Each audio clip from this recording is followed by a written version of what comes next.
Welcome to Learning to Glow, a show about wellness, skin health, and self-development.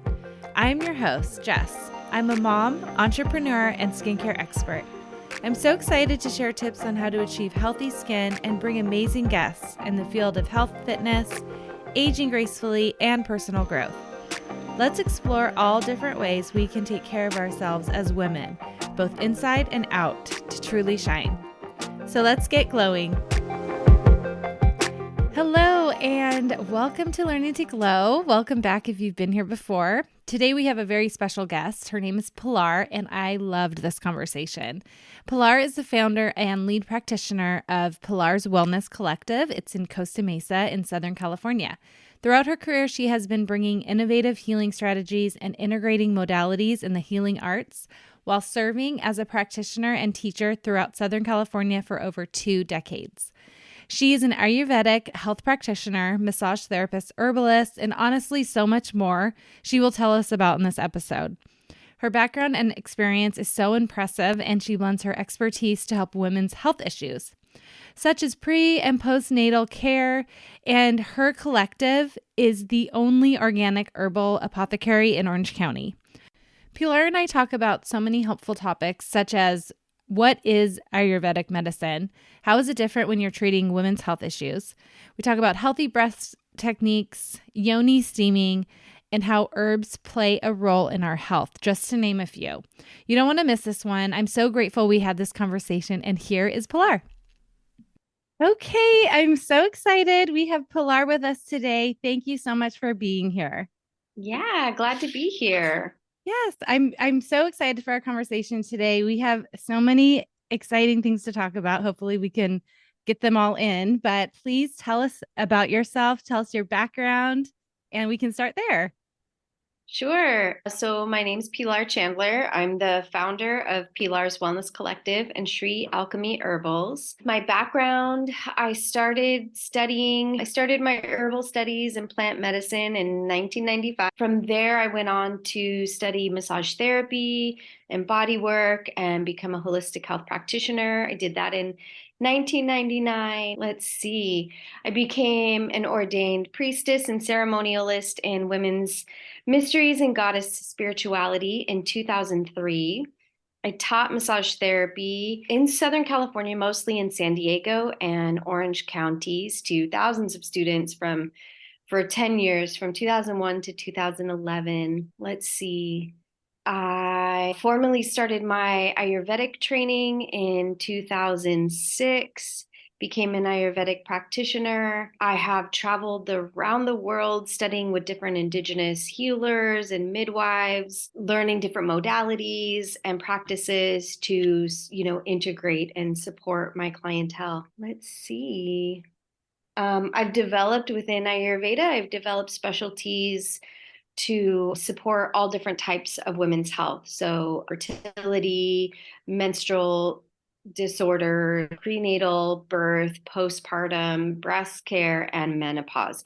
So a lot of people will have pick one of those as their specialties, but because I've been doing this for so long and I've just kind of followed my clients' lead in that way, that I've been able to develop so many different types of protocols and that sort of thing. So probably since 2009, my practice, 2009, 10, my practice has looked somewhat similar, where I'm integrating Ayurveda, body work, herbalism to support holistically.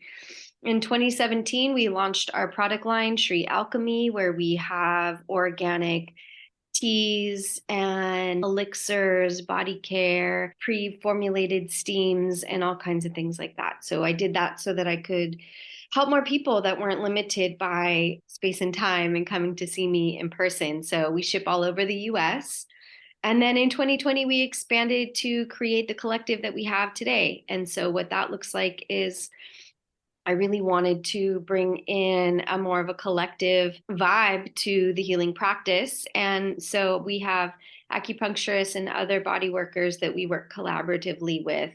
and I've trained some of them in some things, and some of them, their specialties they've brought on themselves. We also have our herbal apothecary, and we're the only ones in Orange County that have an organic herbal apothecary. So we're pretty proud of that. That's a big undertaking as far as education. So it's exciting. So yeah, so I've been practicing supporting women in various ways and stages through their health for a very long time. I've had my hands on a body every day of my life since 1999. I've been doing this for almost 30 years.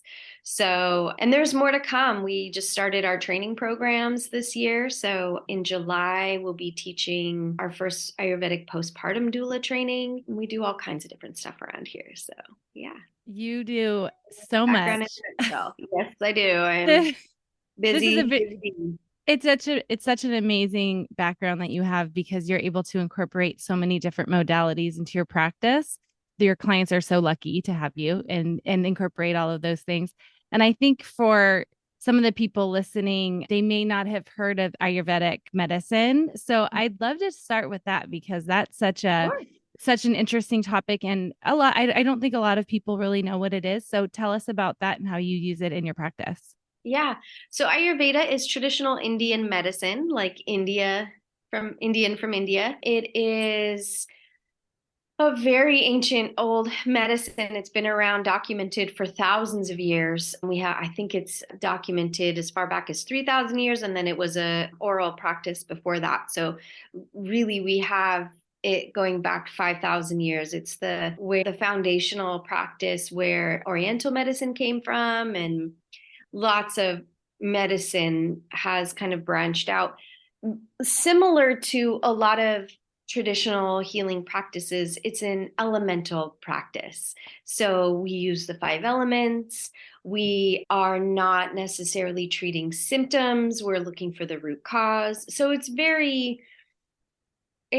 similar to that in a lot of ways. For many years, because people did not know what Ayurveda was, I actually didn't tell people I was an Ayurvedic practitioner, because they didn't really know what that meant.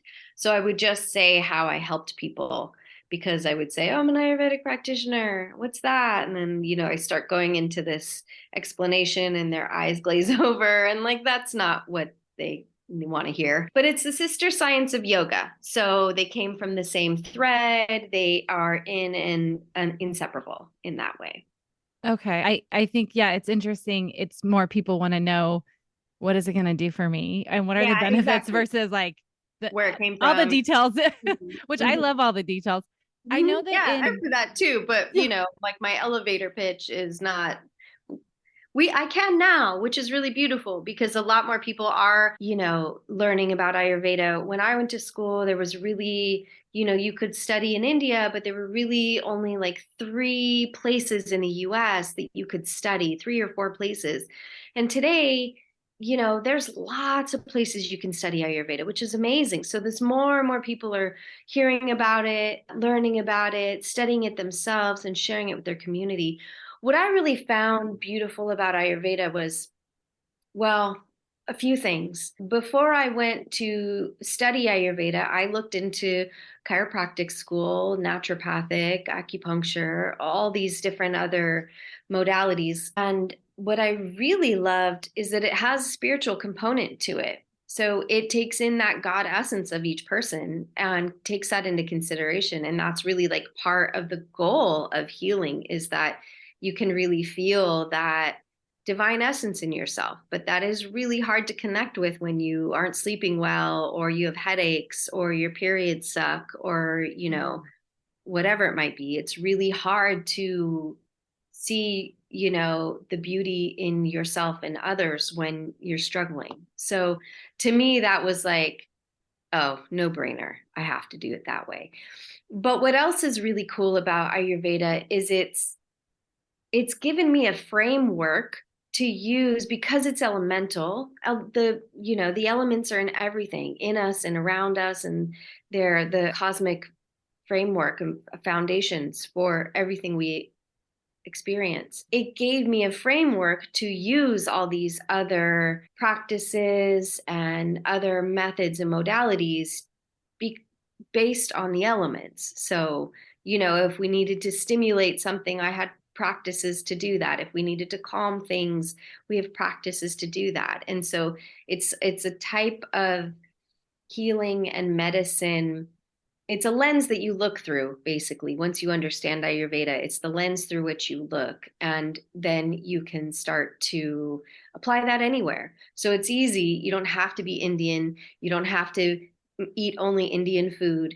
You don't have to do that. We have that, all of those same principles apply anywhere and everywhere once I you understand them. right. So, and that it sounds like you can really, it's more like you can customize that part, that piece of it for your clients. So, Yeah. and you mentioned like the diet. How does like nutrition fit into this practice? Like how do you talk to your clients about nutrition, and how is it maybe a little different? Well, I mean, I don't know. In Southern California, there's a lot of people are really, at least around here in my practice, a lot of people are health conscious in a lot of ways. And I think that, that can be kind of tricky because healthy means a lot of different things. And we have to also remember that healthy is a marketing term. Healthy, can mean anything from like low fat to vegan to paleo to all kinds of things. And they are not the same. And so we have to be aware of that. It's easy to get caught up in the big business of marketing. It's hard to not get caught up in that. Nutrition definitely plays a role in our health. It's the foundation of what our bodies are made out of, is what we put in them. That being said, in Ayurveda, what I think, yes, we have specific foods that support or, balance or imbalance. But what I think is most interesting about Ayurveda is that we also take in consideration the state of your digestion. Because if your digestive capacity is poor and not functioning properly, it kind of doesn't matter if you're eating super clean, organic, beautiful, farm to table. It's going to do the same in your body as if you were eating highly processed foods, because whatever you're putting into a system that has a really poor digestive capacity is going to register as toxin. Hmm. So, yes, of course, diet and nutrition play an important role, but we have to also consider our digestive capacity for that. Yeah, I that's such a good point too, because I know there are, back to the marketing, there are a lot of fancy things you see like this is for your gut health and you can Mhm. eat this for that, and then if your basic foundation is off and not working properly, that is just a waste. It's like you have to go back to that drawing board. And that's so neat that you can really address it in your practice. I know that you treat a lot of women and you look at a lot of women's health issues, and there's so many I want to talk to you about, but what are some of the most common, I guess, women's health issues that you see or treat in your practice? It comes in waves. I'll have a couple months where there'll be a lot of women with PCOS, and then there'll be a fertility wave, but it's really everything. Yeah, what I see. I mean, basically, it's kind of the way I describe it is I'm like a naturopathic OBGYN. So whatever you would go to your OBGYN for, I can help you. I don't use drugs and I don't use surgery. We use other methods. And there are some limits to what I can do. There's limits to what herbs can do and what natural health can do. I say that like if I'm in a car accident and my arm is smashed, yes, I want probably surgery to put it back together because there's limits. Will I mitigate certain things and support myself with my natural methods? Absolutely, but there are limitations. So that being said, kind of anything that you would go to, whether it's hormonal imbalance or skin issues. The thing too with allopathic care is they're real system oriented. So you might have a skin issue and a BV issue and a digestive issue. You might be seeing three different doctors for those things. They're not communicating together. You're bouncing around. This person's giving you, an antibiotic for your skin, something else for the BV, and like a laxative pill for, who knows? They're giving you all kinds of things. And when you have one person that's really taking the time to look at you and what is all going on and look for the common thread and the common root cause and go, oh, okay, well, let's address that. Let's address the root cause. That's the difference, I think. Yeah. I was just talking to my husband about this, about how we've had like some health issues, and one of, it's like, okay, I'm having this issue here. And then like on the other side of the spectrum, I'm having another issue. And I'm like, where do you go? It's like, I don't want to just go to 5 different doctors for this problem. I want to try to figure out like, why is this happening in the first place? And it's tough with that, can be really, really tricky and frustrating in Western medicine if you don't have somebody to kind of look at you from top to bottom, one person who is looking at you like, this is one body, these are probably related things. Yeah. And you're showing symptoms, but why? And trying to get to the bottom of it that's always been kind of a frustrating thing for us in like different situations that we've had. Mm-hmm. So would you say that with some of the women's issues, when I know people are always talking about hormones, and especially when women get to a certain age, it's like, what is happening with my hormones? I think I'm in balance. What are some of the signs that you see or that you look for when someone comes in with some of these problems and health concerns? Are you looking to see, are you thinking hormones right away? Is that something that you're looking to treat, or how does that work with hormones? Yeah, I mean, I don't necessarily like lead like I'm looking for something. I really take the time to listen and hear like, oh, okay. And it's really like investigative reporting in a way where it's like, oh, okay, there's a sleep issue. We've got some hair loss. We've got some dryness. We've got some things. And then I'm like, okay, we kind of, wheedle it down into, whether there's something that's lacking. So if we're depleted in some area or we need to calm something down. So, we're kind of looking for where it might come up. I mean, a lot of people just walk into the apothecary and will say like, oh, what do you have for hormones? Okay, well, there's like hundreds of hormones in the body. Which ones?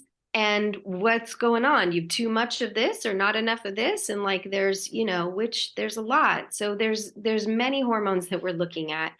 And another thing to kind of consider, is like where there's so many, a lot of it kind of comes back to digestive capacity. That really sets the stage, and like in how our liver is functioning. A lot of our hormones are produced in the liver, or kind of like the chain of events start in the liver. So we're really kind of like trying to find like, where can we bring this balance back in? But it's different for everybody. I mean, hormones get a bad, well, they're just kind of like a tagline these days, and they have been for a long time, actually. Women have been, tagged as hormonal forever. Maybe not forever, but for a really long time. Yeah, I'm definitely considering that, but I don't have that as the forefront necessarily. I'm looking for, I mean, I think hormones are always involved, but I'm looking at like, well, where can we bring balance into this body? But I think one thing that's really interesting, especially for menstruating women or in their fertility window, there's a lot of things about learning about your cycle that are really important. We're not necessarily, women have a very complex menstrual cycle, hormonal menstrual cycle. We have 4 phases of it. We have different hormones that are coming up and then going down, and like there's this beautiful, it's very complex and it's very intricate in that way, and it's this beautiful orchestration of things, and we're not really meant to feel the same way every day.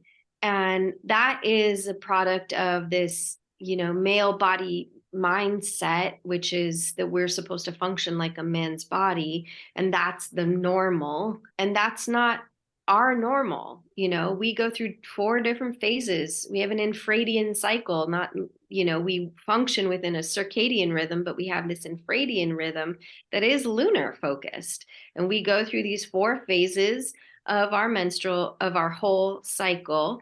follicular, ovulatory, luteal, menstrual, and they all have different strengths and weaknesses and things we want to focus on. Like when I see women who are like, oh gosh, I'm I'm depressed and I'm tired with my period. And I'm like, okay, so we really should be doing less when we're bleeding. It's kind of it's personal in the way like how much depression is just normal depression and how much fatigue is normal fatigue. Like that's an individual conversation. But you should be napping, you should be resting, you shouldn't be going to the hot yoga class, and you shouldn't be doing your or boot camp or whatever. You should be interacting less. So if you're irritated, maybe it's because you're talking to too many people and, you need to separate and take a break. Like there's certain things where it's like, well, is this a cultural problem or is this really your body's problem? It's probably, sometimes it is both. And sometimes it's just like we need to relearn how to take care of ourselves. So there are things like that in each phase of our cycle, and that's something I think that's really important to understand, that we're not meant to feel the same way every day. That's not who we are. I love that people are starting to become more aware of this because I feel like up until recently I had never heard of looking at your cycle and tracking your cycle and just so you know where you're at, because you said there are different phases of the month and we're going to feel different ways, and you shouldn't have to push through. Like, for example, I have very, very heavy periods and they're very long, and it's like an issue. I think it's a little abnormal actually.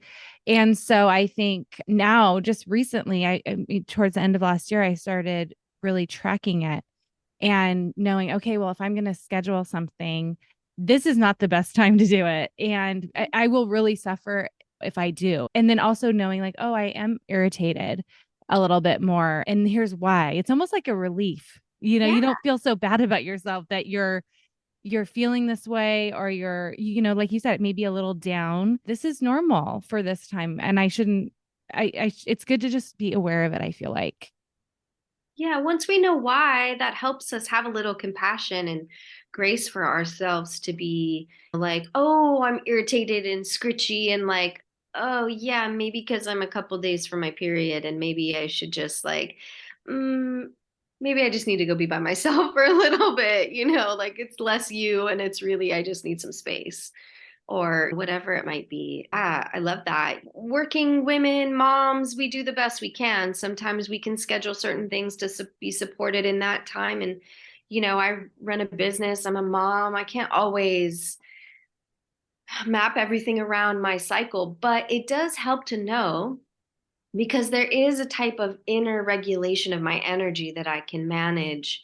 If it's the first day of my period and I've got a full day of clients, there are little things I can do for myself. Maybe make sure I have some nourishing food and I'm not cooking it. Maybe I've ordered it or it's some other kind of service or something, but like whatever it is, so that there's just like a little bit more care. And then going to bed early and letting myself sleep a little bit later, not getting up to go work out or whatever it is. Just these little micro adjustments, they really can make a big impact on your nervous system and your hormonal system, your overall health.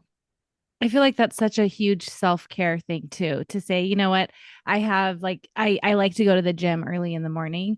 It's when I go, and they're pretty intense workouts. And to say, no, I'm not going to do that. I don't need to push through. It'd be actually more beneficial to my body if I took that time to rest. Yeah. I have a lot of moms who listen to this podcast who have tweens or teens, and they're teaching their daughters about this would be such a gift. Like, I wish I knew this when I was, just starting my menstrual cycle. I think it would be such a gift for moms. And there's like really cool apps now that you can download and teach your children, like, hey, this is what happens. This is what you should look out for. And this is why you're kind of being grumpy right now, or whatever the Yeah. case may be. Totally, totally. I think it's great. I've heard, a handful of young women in their, late teens and early 20s are like, no, I'm tenting. Like, no, I can't go out. I'm like, oh yes, I love that.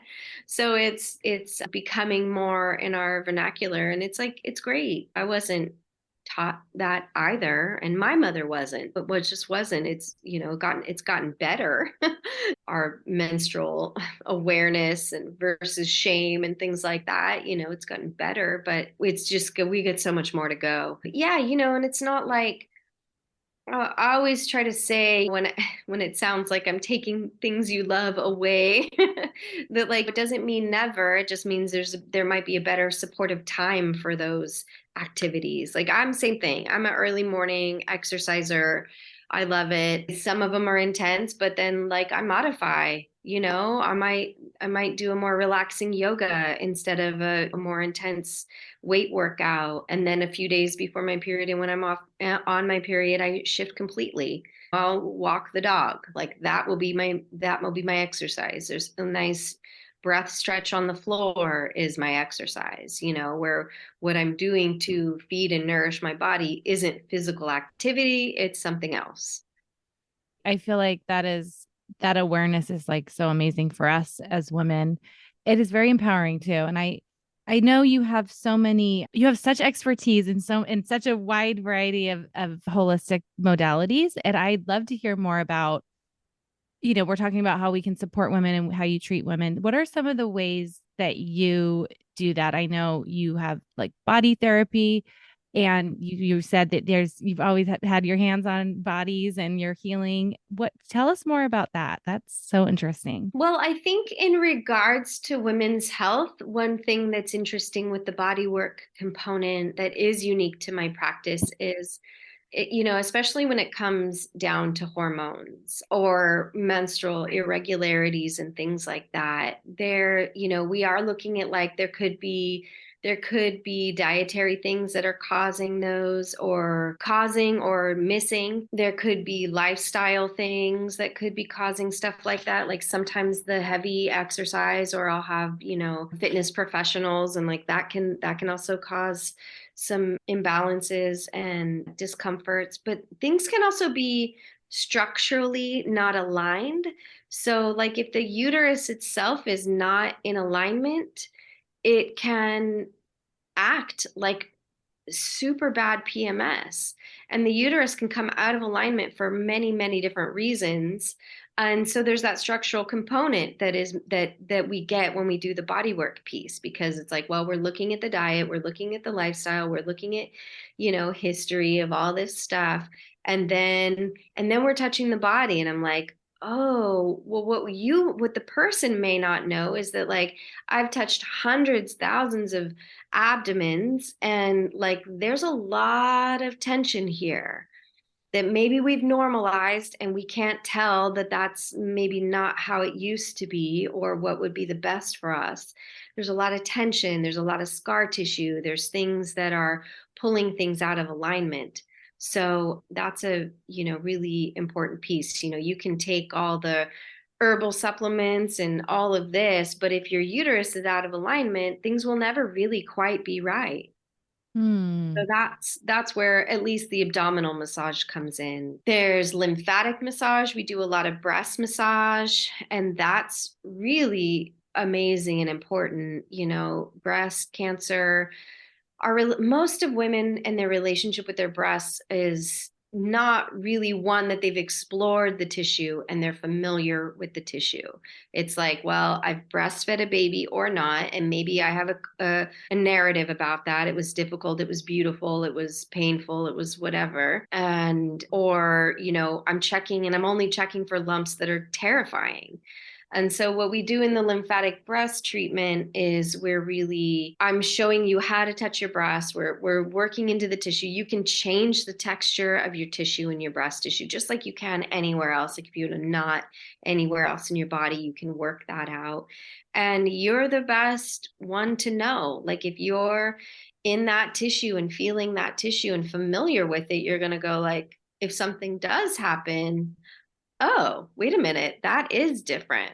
We also have the bras that we wear. I mean, I have an adult daughter now, but when she was young, when she was 7 or 8, I remember just looking for like a little camisole, like a little tank top, and everything had a band around it.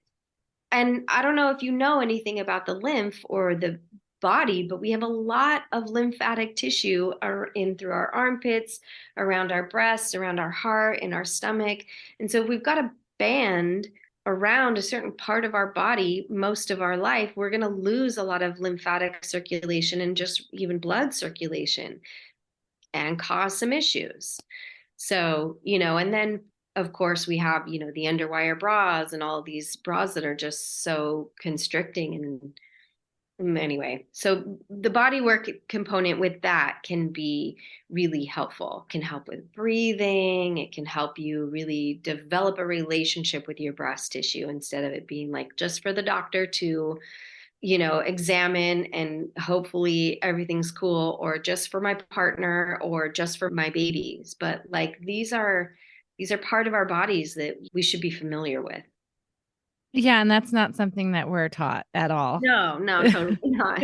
What do you recommend? So as far as making sure that the lymph is free to move around our breasts, what do you recommend for undergarments for bras? Not obviously not underwire. Yeah, yeah.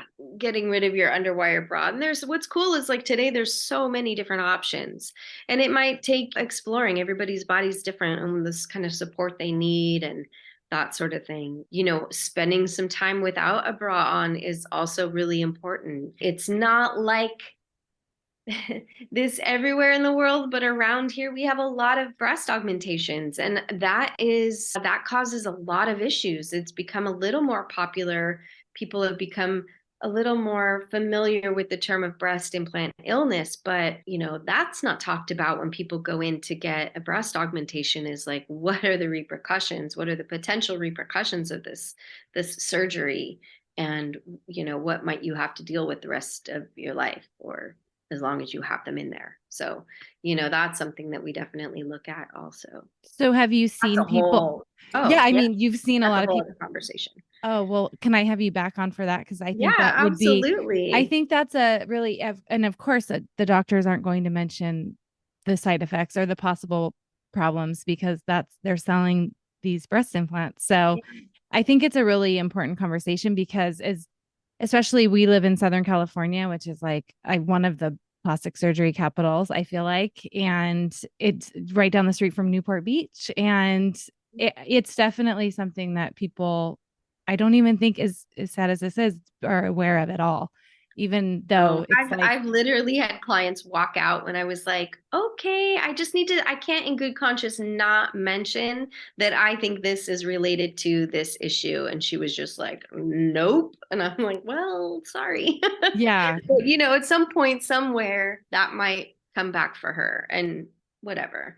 at least But it's like a seed planted, yeah, and I know because I know there are not a lot of people talking about it. I mean, I have heard more and more, and I have in the last 5 years, seen more and more people going through that explant procedure and getting them removed, which is great, yeah. because it's kind of like a silent killer of, a silent, it's like that big, gorilla Mhm. in the room where it's like, I've had women who are like, it basically looks like an autoimmune disease because your body is fighting this foreign invader and it's so hyper, it's working so hard to keep the rest of you functioning that your body tends to, just in a nutshell, in a quick blurb nutshell, it looks like an autoimmune disease. So that can look like hair loss, digestive issues, food sensitivities, sleep, skin. I mean, the list of what the symptoms are it's huge. And, I'll have women that have been like, I've been trying this diet and that diet and doing this and doing that. And I'm like, okay, well, we might want to consider these implants are actually causing a really big problem. And it's not an easy procedure. Like the healing to get them in is easy. The Hmm. healing process to get them in is easy. It doesn't cost much to get them in. To get them out costs more. To get them out is a longer healing process.